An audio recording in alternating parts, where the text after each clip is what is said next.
Okay, Clem, welcome back to another episode of Financial Fox Smart Investing. And exciting times. I mean, I don't know what other word we can say. Well, you've got a choice. You can either be totally terrified by everything, or you can embrace the chaos and, try to enjoy being alive. I like embrace the chaos. Yeah, embrace the chaos. That was something I learned many, many years ago, because I'd spent the first sort of 15 years of my adult life in business way too young, trying to make sure everything was controlled and everything was running to plan and all that stuff like you do in business. And then I had a little bit of a hiccup, to say the least. And I went out into utter chaos. And I thought, actually, this is quite fun. This is quite exciting. Let go all the sort of, control desires that you have as a human, or as I did anyway, and still have, and, embrace the chaos, which of course a lot of people do. I mean, a lot of people think the best thing they could possibly do is to jump off a cliff into seawater where they don't know how deep it is. That's their idea of fun. Of course, that can end very badly, but, a bit of chaos, too little chaos is quite a sad way to go ahead. Too much is not so great either. But, if you've got chaos and you can embrace it, then that's not such a bad thing. There's joy in that if you don't let it rule your life. Yeah, exactly. So we mentioned a few times on this show that one of the things that investors should do is to look where the party is. Where people are making money, that's where you go. And that's something that you taught me very early, and it's not easy to identify where the party is. It can be geographical, it can be business, it can be cultural. You can use that idea on many levels. And I learned that because when a long time ago, I went to Tokyo, and that's where the party was, and all the cool people who were in Tokyo, including me. And I showed up in Tokyo, and there was all these cool people doing cool stuff. And Wired magazine were writing articles about how cool Tokyo was.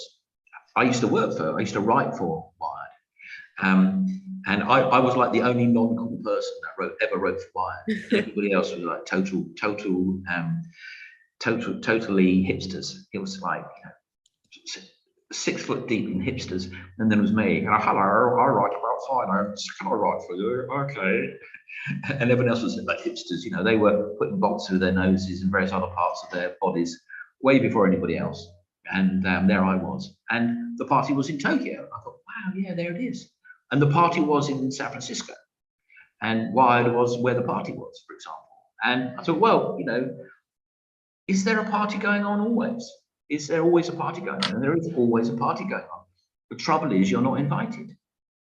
But okay, so if you have to say right now, which party have you identified to be the one where people should go? And by the way, Zach, nice to see you. Hello.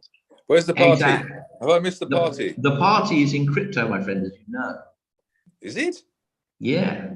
But right. it's I thought it was in not mining stocks. I thought it was. Well, it's always in mining stocks. I'm not quite sure what party it is. I think it's the it's the cannibal party where you're going to be dinner if you're not careful. I like the party where you're going to be eaten, actually. That's right. We'd like to have you for dinner, not in the way that you're expecting. Well, thank God for that. Okay, let's talk about the crypto party, because what we have seen recently is obviously that the NFT bubble is coming down, and also DeFi that last year was really exciting. Now it's kind of died off. So I want to see, what do you think, Clem? Is there anything else is coming up in crypto, or how the party has changed in these last couple of years? Well, it's very cyclical. So you have, say, the cryptocurrencies like Bitcoin, and it goes, crash, zoom, crash, zoom. And then along came the tokens and DeFi and projects. A crash, boom, crash, boom. They've got NFTs. We've had the boom, and we're probably quite a long way through the initial crash. And then it will go boom, crash, boom, crash. In fact, Zach's small companies that he loves so dearly, they do the same thing too. So you have to be buying after they've crashed, and then you have to be selling when they boom. So, the moment they go vertical, you get out. The moment they crash, you get in. You want to be buying at the bottom and selling at the top. Yeah. And it's the same with these, with crypto. But also, you've got to watch out for the next thing. Exactly. Okay, tell us about the next things. Because I know you are always at the forefront of, that's the one. And I mean, you called Matic when it was centiless, not penny. Exactly. 3 cents. And I bought a ton, which I then sold at 19 cents. And I made, some Ferraris out of that. But then it went to 240. Yeah, I could have bought an oligarch short on the cheap. But there you go. These things are sent to try us. But I think there's something coming with NFTs that is not what we think of now. Because we think of NFTs as being, really, really bad pixel art. Really great. I could buy a DigiCat or whatever it is, and there's a use case for that. PFP, whatever they call it, which means using it for this is my face on Twitter. However, the NFT is a lot more to an NFT than that, and it is a key, and keys to locked things, transferable keys. That's going to be a thing, and that's coming, but it's not here yet. But it's coming round the corner. So watch out for people offering crypto keys to crypto lockboxes. That's going to be a thing. Okay. Is there any specific project? I mean, obviously there will be new project coming up with this kind of proposition, but is there any project already out there that you are looking to bring more value? Or this kind of NFT utilities? To be honest with you, I want my nemesis's opinion on NFTs, because I think that I'm the raving crypto bull, although I'm bearish at the moment in the short term. But overall, I think it's the best thing since sliced bread. And Zach is not a crypto fiend. He's a small cap growth company kind of guy. So how do you see all this NFT stuff, Zach? I think it's we had the boom bust, and I suppose we're now waiting for it to regroup and give us a decent, stable, mainstream type of result. So NFTs in the next situation would go mainstream, and that's what you want for the end of this year, next year, etc., and coming of age thing. So I think I saw that Julian Lennon was offering NFTs on memorabilia and stuff like that, and that sort of gives. Imagine. Yeah, exactly. So it's dad stuff. But so I think that we're heading towards that going mainstream. But you have the early bubble, it bursts, and then you hope that whatever new, whether it's DeFi or whether it's NFTs, then we'll get the proper run. Then after that, it's like the .com bubble bursting, and then I suppose it was from 04, 05, and it took 10 years to get it properly off the ground. And if we didn't have mobile internet, it probably might never have got off the ground. Interesting. Something that's coming, Steffi. Yeah, go on. There's two things. One, I think digital identity is going to be big. Yeah, so that means avatar, right? Well, it can mean a lot of things. It can mean like, I've got all this information about it, and I don't want many people to know about it. In fact, I'm quite happy for everybody to know about everything about me, really, as long as they're prepared to pay for it. And if somebody wants to know, what underpants I wear, give me $1, I'll tell you. And so, if I have a way where I can sell the information about me to people who are prepared to pay for it, who I don't mind knowing, then I think that's a fantastic opportunity for everybody. Because at the moment, I go to an intermediary and I say, hey, intermediary, tell me all about all these people. I want, guys that wear red glasses with IQs over 300, who are very witty, and I want to advertise them. So obviously I get all those adverts, but I don't get the money. Google gets the money, or an advertising agency who says, well, they live in Mayfair, or they live in Monaco, and we put a billboard in front of the house with your product on it. and they get the money. I don't get it. And they're prepared to pay a lot of money to sell to me. In fact, you know, maybe £25 just to be able to put their message in front of my face. And most people, even normal people, £1 or £2 just to get that message in front of people's eyeballs. And at the moment, it's all going to Google, who've got 170 billion, trillion, zillion in sales, selling your information to other people. You get nothing apart from a search engine.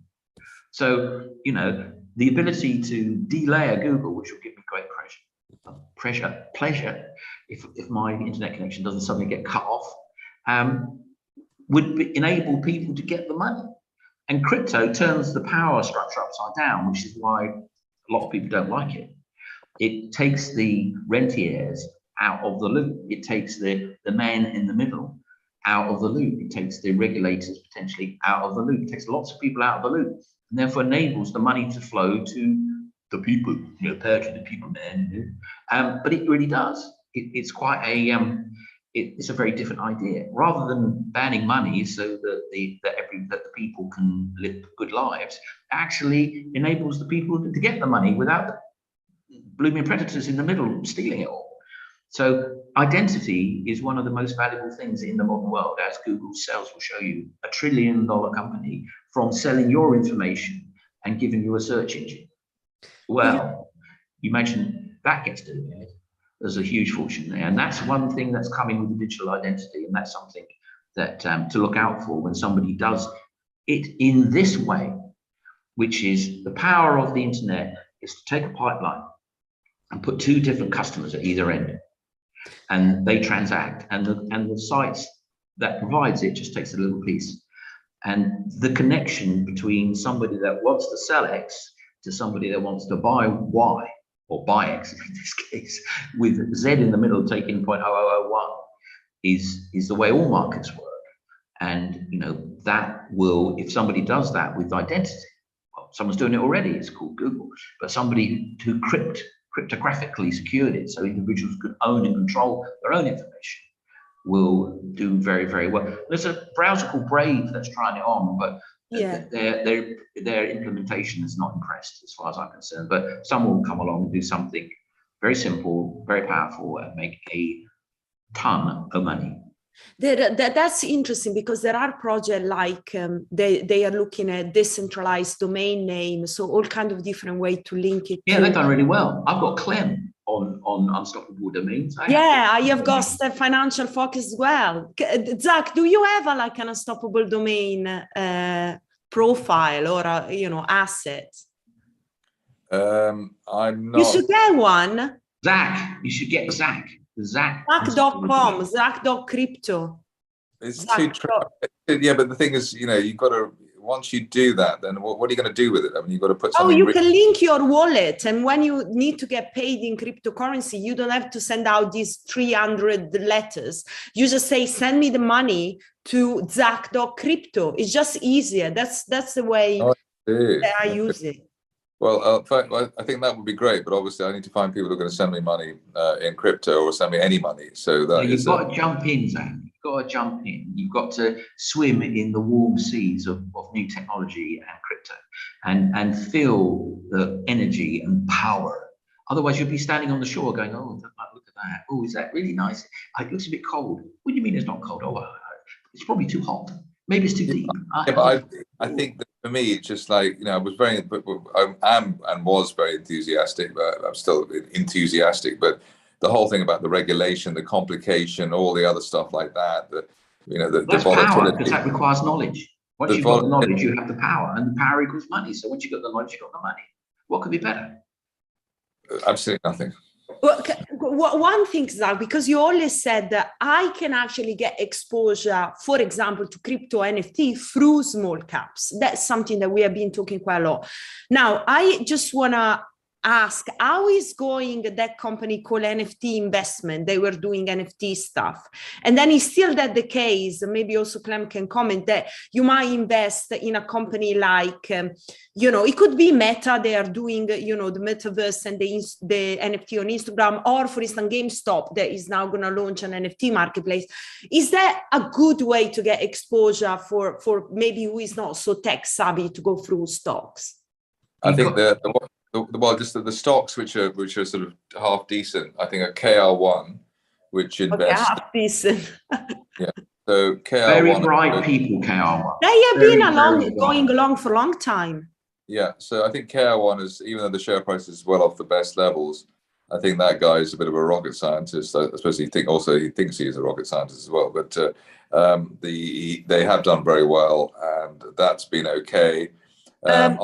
And then Argo Blockchain, again, well off the top, but they still seem to be there despite people throwing stones at them. So there are, but I mean, all those, the journey in both those stocks has been, you know, quite, you know, you've gone up to £2 and you come back to 80p. That's quite painful, even if you were in at 20p. So the ride is really volatile. NFT, I think, did a deal with a company called Pluto. And exactly, that was the update on them. Yeah, so basically never really did NFTs. It just at the end it sort of was flailing around in the stock market. Yeah, so just head, you know, just like beta retreat. So that was that. So there aren't that many good examples, at least in the UK, just because we're just not good at, you know, tech stocks on the stock market. We're not good at anything really other than mining, you know, resources stocks. I think from, you know, obviously the everyday, you know, Marks and Spencer and stuff like that. But on technology, I think we still have a terrible blind spot, and that really needs to change. I mean, I think it's a real problem because this country needs all that. The nomenclature, as they would call it in the Soviet Union, really don't like crypto at all. Some of the politicians realise it's the future of the nation, and better not be late. But the nomenclature, they hate it. They absolutely hate it because, you know, it breaks that middleman power grip. And that's what they are, middlemen with a grip around your throat. And they don't like the idea of losing that grip. Who would? I mean, it's, you know, you can't, it's like asking a man to give up his job. So, you know, there's going to be a long road. But personally, I think the way to go, if you're not already there, if you're not already knowing what you're doing, you've got to get there and know what you're doing. And you do that by playing around with it. Just play around with it. Go into OpenSea and buy a cheap chimp. You know, put a couple of hundred to one side and say, this is going to be my education in crypto. And then go play. And then go mess about. And then make mistakes. And, you know, lose your private keys and get hacked. And all that crazy stuff. And then once you've done that for a couple of years, you will be in one in 1,000 people that knows how to do this stuff, in an economy that's exploding. It's like being a kid in 1980. What should you do, son? Just learn how to program, kid. Just get a Spectrum and type that X equal 1, go 2. Just do that, and then go to college and do that. And then when you leave, everybody will be chasing you up and down the road, offering you jobs. It's the same with crypto. Just learn it. Clem, everybody will be chasing you. Clem, I've got a question about NFTs that I hope you can answer, because I've been asked by quite a few people. So I'm a digital artist and I create fantastic digital pieces. And somebody said to me, you need to do NFTs. And I say, okay, but what does it really mean to bring this JPEG or these virtual assets, make it an NFT? Can you explain that? And perhaps, and also the minting process, what that really does to the people. The people should not fall for the get rich quick idea. Oh, there's this guy did some really bad artwork and he's a multi-millionaire. It might not be true. And if it is true, it might not be true for you. But some kid stands up on a table in a cafe and starts singing. Oh, next minute he's Elvis Presley and driving a Cadillac. That's the dream that everyone gets sold, to get people interested in stuff.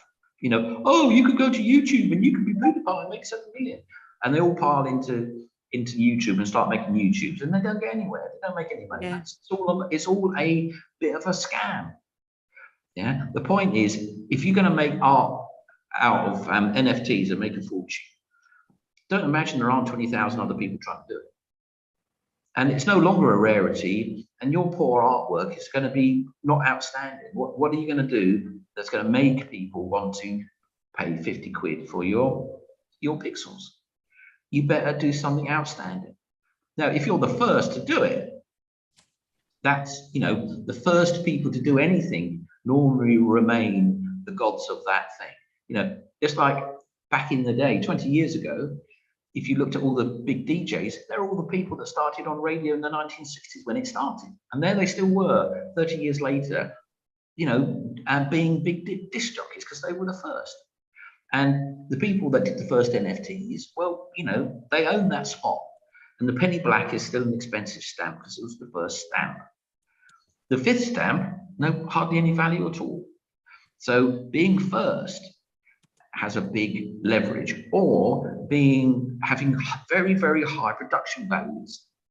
So, you know, yeah, if you're Charlie Chaplin, you can make low quality movies with no sound, and you can be a fabulously rich movie actor. As soon as sound comes along and color comes along, all of a sudden nobody wants to talk to you anymore. Yeah. So there's a development with any art form. If you're first in an art form, you'll always be a great. But if you're the 27th, you're nowhere. Yeah, it's like in sports, gold medal, there is no fourth position. Unless you do something special. Okay, but coming back to the question, what is a picture? What does it mean for a picture to be minted and become an NFT? So people are asking. There's many ways of doing it, but the most common way to do it is that you go to a site like Rarible or one of those sites, and you say, this is my artwork, and this is here's my money, mint me X of these, and they will mint you X of them, and then you can put them for sale for people to buy. But what it actually does is it puts your image on something called IFPS, Interstellar File Protocol thingy-bob. It's a distributed database, so it goes, stick it there. Right? And then it'll always be there because it's like Ethereum, it's a blockchain of its own sort. And then your NFT code, your transaction is lodged on, say, Ethereum blockchain. And that says, when you go and talk to it, it says, that's over there on the IFPS. And he owns it over there. Right. So it's just basically encrypting the picture, put it on the... Yes, well, I'm not sure. I'm no expert on IFPS. I'm not sure it's encrypted on IFPS, but the ownership sticker is encrypted on Ethereum or Matic. So the ownership register that says it's over there in that drawer, but the owner is Clem, and you can't steal his ownership certificate and put your name on it unless he wants you to. So the ownership is there. So it's a bit like a track on Spotify. The ownership is, you know, Elvis Presley, and you can listen to the music and you can buy the music, but you won't get the ownership of it. It's not yours, and all the rights that go along with ownership remain with the person whose record is on the blockchain. So that's it. And when you mint it, whatever the software is doing, it's going, okay, this picture, this piece of data, which happens to be a picture of a monkey, gets stuck there, bang. And meanwhile, on Ethereum, I'm going to stick the register of ownership on the Ethereum blockchain, and the two are linked together. You were one of the early, how can I say, identifier or proponent of Rarible at the time where it wasn't really, it didn't have the boom yet. And now it seems has been overtaken by OpenSea and LuxRare. Do you still see Rarible as one of the main NFT marketplaces? Well, I mean, it's there. It lives. It exists. You know, with any business that started up, it could be made huge or it could be destroyed by the people running it. And it could be a great thing and nobody cares, and it could be a bad thing and everybody loves it, and it could go in and out of fashion, in and out of style. I mean, you know, that's what Zach and I do in our main lives, is do that with equities. We look for equities that are good businesses that nobody likes.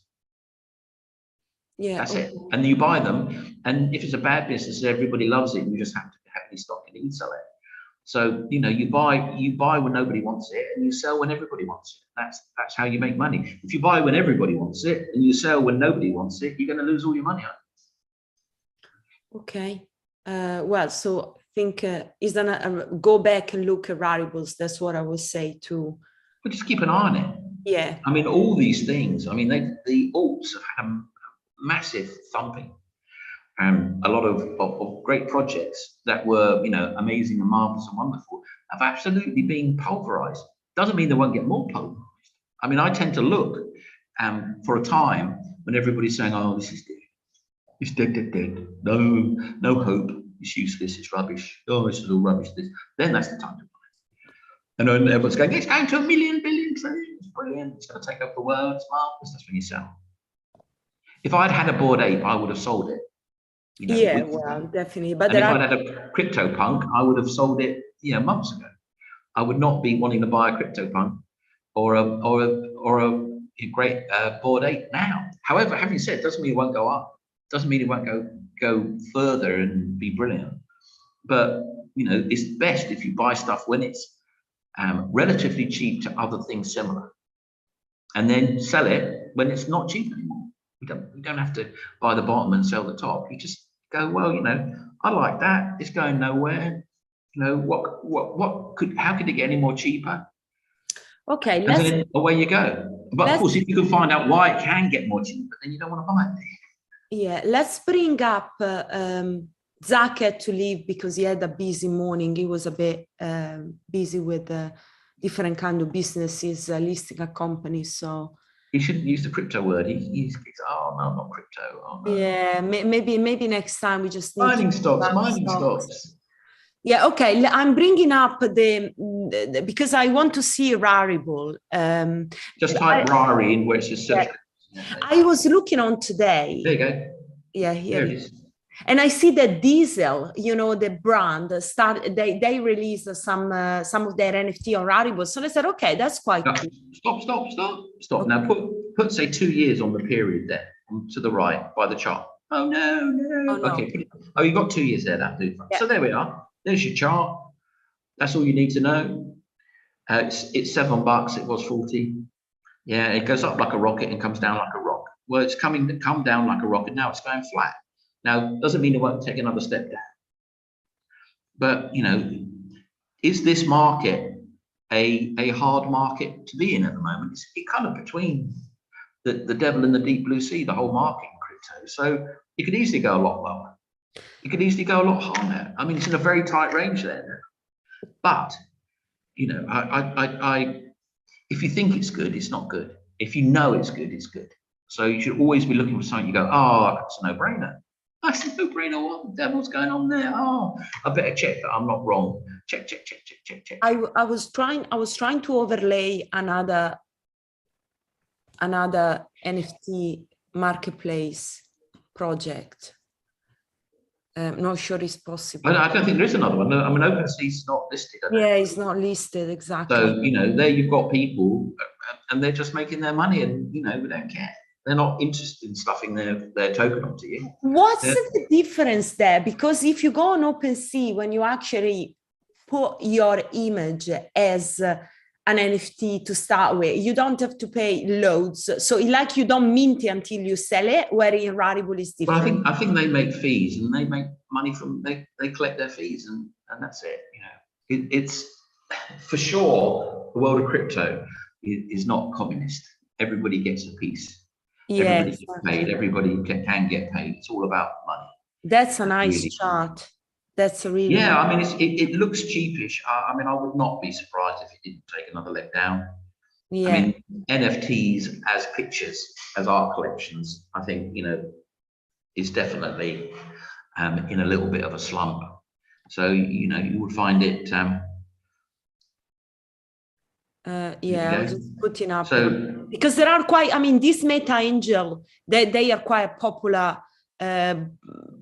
So there are quite a few projects. Yeah, I mean, it's not dead. That's what I was trying to say. Yeah, it's crashed, and it is not the insane boom bubble that it was in. But it doesn't mean that it can't go down a lot more, or that it can't turn around. All these things are boom bubble bust, extremely volatile. Extremely volatile. But you know, if this, I mean, I know some young people, and I'm not that young really, but young enough, and they just love NFTs. They love NFT art. They just can't get enough of it. It's their rock and roll. And you know, people forget that once you get a certain age, you disconnect from the enthusiasms and the fun and the culture of the young. And this is part of the culture of the young.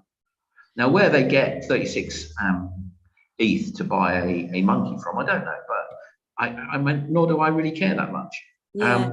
It's well, I mean, it's obvious they get it from crypto because they're in crypto, and there's huge amounts of money to be made in crypto. And if you're a young kid and you're digitally native, you're probably going to do quite well at it when it's going vertical. Clem, did you notice? I've just noticed it now. So they've got now Polygon on beta, which is interesting because they didn't have Polygon. Yeah, well, Polygon obviously is much, well, not obviously, yeah, exactly. Ethereum is expensive on transactions, and it's not expensive on transactions. I'm going to go mute for a second if you don't mind. Okay. Yeah, that's really interesting because I think one of the reasons that Rarible was kind of like losing its appeals to the NFT community was actually the fees that user has to pay on Ethereum. So then they integrated Flow and Tezos, and now we are seeing Polygon as well, which is very, very interesting. Sorry, I'm back. I had to take that. Yeah. So anyway, yes, sorry, I'm interrupted. No. I was just saying interesting to see Polygon now. So maybe one of the reasons why Rarible was going out of fashion was because they were more expensive compared to OpenSea. They integrated Polygon before, but now it looks like, you know, we can maybe see a revenge or an uptake of Rarible. The cost of doing things NFT on Polygon is a fraction of what it is on Ethereum. So, you know, you can spend hundreds of dollars minting on Ethereum, whereas on something like Matic, it would be like $2. So a lot of the NFT world has gone over to the Matic side, and that's been very strong for Matic. I keep calling it the Matic, but Polygon chain. Yeah. And the Polygon chain has taken up a lot of the transaction stress off of Ethereum onto Matic and enabled a lot of this. Okay, Clem, I think today it was a good deep dive into NFTs, and we understood that NFT is going to be the big things because they are going to add more utility, and especially we need to look for identity, NFT identity, and maybe look at Rarible and some other projects. They haven't been so loved for the last few months because they could come back. My experience with all of this has been that what happens is they go out of fashion, and then they go up like a rocket, and you should get out immediately once it's gone up like a rocket, or hang on for quite a bit, but don't believe for 1 minute that it's going to be amazing and that it's going to be a $1 trillion company at the end of the year and it's all going to be massive by Christmas. You just hang on as much as your risk profile can handle, then just sell. And then it'll come down like, oh, it'll triple, quadruple, quintuple maybe, and you'll be hating yourself, and then it'll collapse, and then you won't feel so bad. But you know, you bank your profit, and then you move on to the next thing. You know, it's not, if you get emotionally attached to anything, you're doing it wrong. Rarible, I bought Rarible. I made a pretty nice chunk of money from them. They went from nothings to not nothing, so I sold them, and in fact, they came down quite a lot. When I thought, no, I'm not holding on to this, I sold it, made very, very nice profit, went back up, doubled. And you could go, oh, the money I didn't make, ooh, whoa. But no, move on something else and do it there. There's no shortage. It's same with stocks. There's no shortage of opportunities. It doesn't matter that something's going to go up 100% and you get out at 30. Because there's another thing that's the same that you can get that 30 on. Maybe it takes you 3 times as long to get the 100 as it took you to do the 30. So you do 3 30s, you've got 90 out of 100. So it's all against time, and it's all against risk. So you minimize your risk and you minimize your time, and that's the optimal place to be. So, you know, you just got to deep dive everything, follow it all, try to understand it, play a lot. And, you know, when you see something that's got, oh, wow, written all over it, you'll do very well. Is there any kind of like, in order to don't feel attached to something, which is a problem that you get in crypto, but also in stocks? I mean, in crypto, you can feel attached to Bitcoin, maybe if you believe it for like years and years of, you know, it can become like a minimum, a valuable assets, but more like we are talking about trade. Is there any exercise that people... Well, another way of looking at it is this: you buy Bitcoin at $7. And you think, this is amazing, this is going to change the world, this is going to go to $1,000. Well, you hold it to it's $1,000, and then when it's $1,000, you go, well, I was right about that, and now I think it's going to go to $1 million. So you hold it because you're sure. But when you just buy it and you think it's really good and you're quite enthusiastic about it, it doesn't mean you're right. You should never imagine you're right unless you're absolutely so, you know, blinded by the fact you're right. You should never believe you're right. You've got to examine your whether you're right or not every couple of days, because you're not right that much. People aren't right that much. If you look at the way that people behave and the way that they travel, it's very obvious to see that people are right 50% of the time in most things. Yeah, everybody thinks 100% right or 90% right, but they're 50%, which is why, if you think about it, if you're 50% right, it's like a coin toss. And if it's a coin toss, it's random. And if it's random, certain things happen. And one of them is that you don't get anywhere. You keep traveling, increasing distances, and always end up back at the middle again. That's what random walks do. And most people are random walking. And even, you know, super smart guy like myself is probably 52% right, as opposed to 50% right. So, you know, you should never imagine that you're right. Oh, right. You're just, you know, have a level of certainty, and you've got to constantly navigate. You get blown off course on all these things are easy. I mean, there you are, you know, you're in the airline business, and you think you're the best thing since sliced bread, and along comes COVID. You know, what then? And then you think, oh, it's going to come back now, it's going to be great for us, and then along comes the invasion of Ukraine. You can't, you know, you've got to tack with the circumstances, and you've got to tack along with your ability to be massively wrong all the time. Otherwise you will, you know, suffer. Yeah, I think that's a good point. I mean, people who think they're right all the time do very badly in the market, because the market has no fear, it has no rules, it does not stop. And if you think you're right, you're one of those people that are right men. They call them right men. If you're a right man, you just get slaughtered. Yeah, and keep reassessing your assets, considering the macro situation, considering what the market is doing, considering the industry, and sometimes if things get a little bit, you are not comfortable anymore, then it might be a good time to sell. It's a garden. It's a garden. It's gardening. If you treat the markets, whether it be crypto or stocks, like a casino, it'll treat you like a gambler, i.e. you'll lose your money. If you treat the markets like a garden that needs to be tended and weeded and looked after and watered and made sure there's no pests, then it will pay you out in fruit and veg. Yeah. Clem, thank you a lot for this advice, and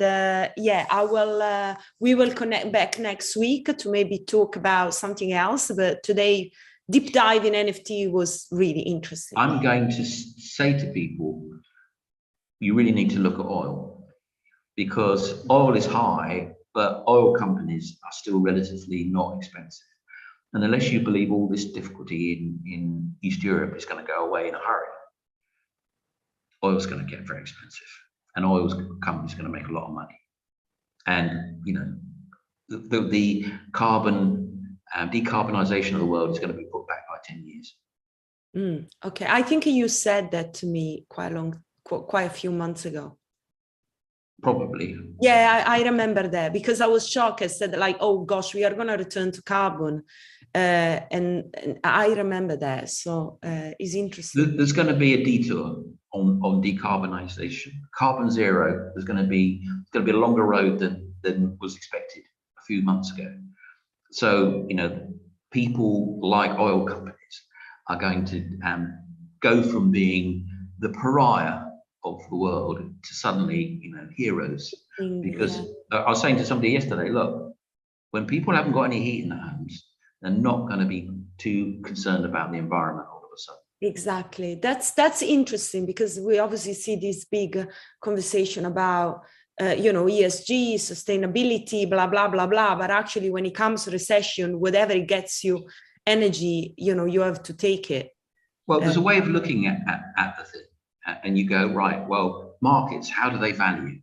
Well, markets value themselves as a ratio to longevity. Yeah. So the longer you live and the more stable an environment you live in, the longer you can project out, the longer term you can invest in. You can buy a 100-year bond. But, you know, if there was a Second World War broke out, no one's going to buy a 100-year bond. They're going to might lend you money for 30 days, right? So when things get volatile and nasty, the horizon comes in and the value of assets drops, because you're looking at a shorter timeline. You're looking for a greater return on your capital over a shorter period, because it's a more dangerous place. So all the wonderful strategic thinking about carbon neutral, which is really a 100-year view, well, all of a sudden people are putting in that view way in from 100 years, and now they're thinking about, you know, is Putin going to drop a nuclear weapon on something? Yeah. So the value of long-term assets drops, and so we're going to be seeing a bit of that, and the value of short-term assets goes up. And, you know, energy, hydrocarbons is a very acute, tactical kind of commodity. Clem, I mean, if you, I may be thinking maybe you have been looking at some oil and gas stock, maybe to close up. If you take a position or something, you might be able to disclose it, or maybe not, or maybe you just want to. Well, I'm happy to. I mean, if you need to hedge dollars, if you need to have dollar exposure, you buy Exxon. If you need euro exposure, you buy Total. If you want pound exposure, you'd buy BP or Shell. Simple as that. So, you know, you go, I need to be denominated in euros. I don't really want to end up with dollars because I don't like dollars. You buy Total. And, you know, if you want to get spicy, you want to say, well, I think, you know, this is going to get really, really interesting, really spicy. You buy more spicy stocks. So if you thought it's going to get really, really spicy, you'd be buying Hurricane Oil, not that I touch it with a 10-foot charge pole, or you'd be buying EnQuest, which is somewhere between Shell and something as spicy as Hurricane. Okay, interesting. Okay, thank you so much for this. And maybe next week we can follow up on the oil stock and maybe see also what Zach has got to say. And these things pay dividends, some of them. Yeah. You know, Total pays a 6% dividend. So if you want a bit of exposure to the euro, which a lot of people won't, but if they did, you get paid 6%. Yeah, it's kind of like difficult, because this concept about, do I want to exposure to euro? I don't really know, because they are in deep shit and they haven't been putting out so much money for COVID, like the US government has been doing. The same things that come to pound. Well, at a certain point, Steffi, one has to diversify one's currency. Because, you know, you'd be saying in the UK and you're going, oh, well, I mean, this inflation, I'm not so sure about that, I don't like that. Well, you know, you push your assets into Swiss francs, some of them. And maybe you're not so sure that the Swiss aren't going to track the dollar, so you push them more into yen. So, you know, you're just going the next level of looking up of your garden. You know, you're of your diversification. You're saying, well, potatoes don't like to grow next to asparagus, so I'm going to have asparagus over there and potatoes over there. Yeah. So it's just another level of thinking about things. And the more you think about them, the better you're going to be at, you know, doing any of it. Yeah. Okay, Clem, thank you a lot, and I will see you next week. Thank you, everybody, for watching. Bye.